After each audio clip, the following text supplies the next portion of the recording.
Si estudiamos el rol del sistema nervioso en la evolución, podríamos considerarlo el encargado de la supervivencia y de la multiplicación de la especie humana.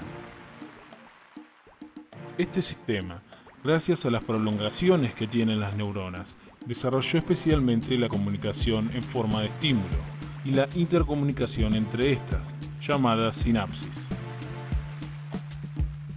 La suma de prolongaciones y enlaces dio origen a circuitos o vías de conducción nerviosa, integrando la recepción, el proceso y la ejecución del estímulo, para dar lugar a distintos niveles evolutivos de complejidad, y de esta manera asegurar la continuidad de la especie.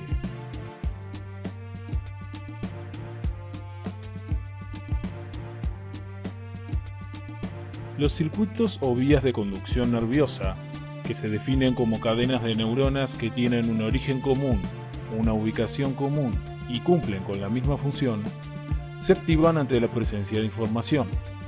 Esta información es traducida por receptores de distintos tipos: los exteroceptivos, los propioceptivos y los visceroceptivos. Los exteroceptivos se dividen en receptores de contacto y de distancia. Los receptores de distancia o telereceptores comprenden al olfato, la vista y el oído. Los de contacto se ubican en la piel y mucosa, transmitiendo los estímulos por la vía termoalgésica, la del tacto fino y la del tacto grueso. Los receptores propioceptivos se ubican en los músculos, tendones y articulaciones, y los visceroceptivos en glándulas, vísceras y vasos.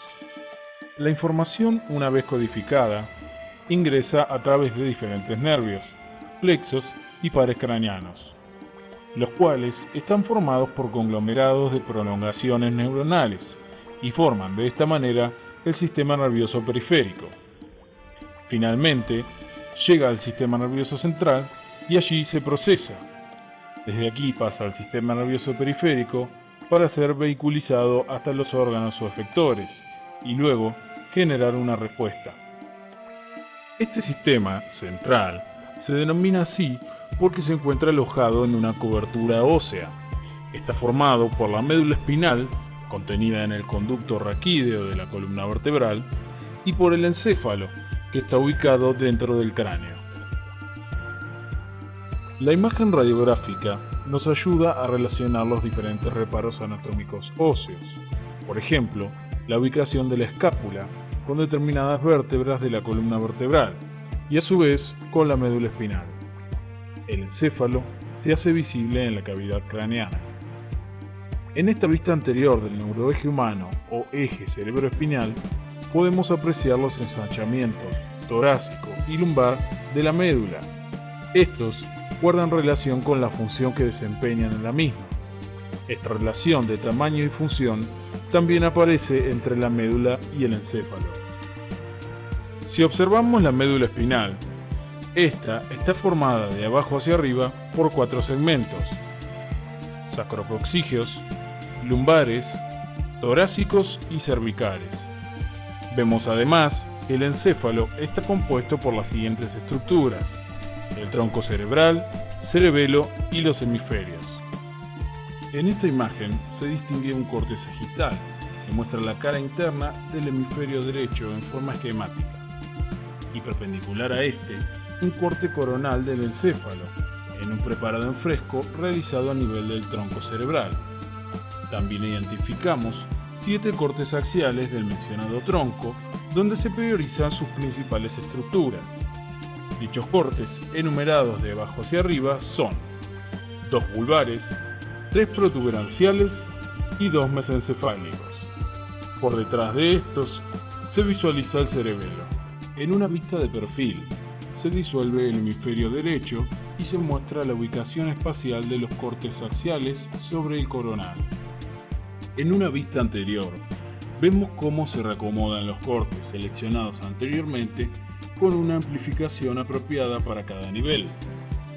Estos se muestran con una tinción histológica que nos permite identificar la distribución topográfica de los diferentes conglomerados celulares, completando hacia caudal con 4 cortes de médula en fresco y hacia cefálico con el corte coronal del encéfalo en fresco.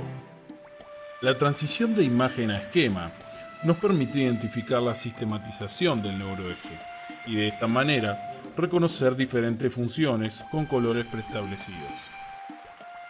Es posible entonces dar ubicación a la distribución topográfica de Penfield en la corteza cerebral. También podemos observar la representación talámica del diencéfalo. En el tronco cerebral vemos los orígenes reales y aparentes de los pares craneanos, así como la sistematización medular. Todas estas estructuras forman parte del sistema nervioso central. En el sistema nervioso periférico se destacan los pares raquídeos y los ganglios de los pares craneanos. También se tienen en cuenta como reparos los agujeros de conjunción, de base de cráneo e irrigación.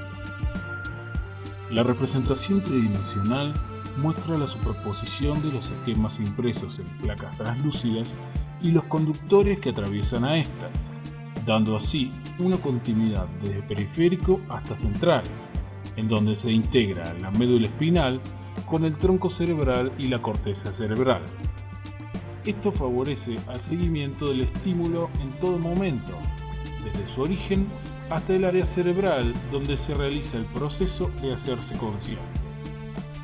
Se complementa esta estructura con la función cuando al activar los pulsadores se encienden determinados indicadores luminosos, los cuales representan las escalas que hace el estímulo en los respectivos núcleos, que son los conglomerados de los cuerpos neuronales que se ubican en un lugar determinado y cumplen la misma función.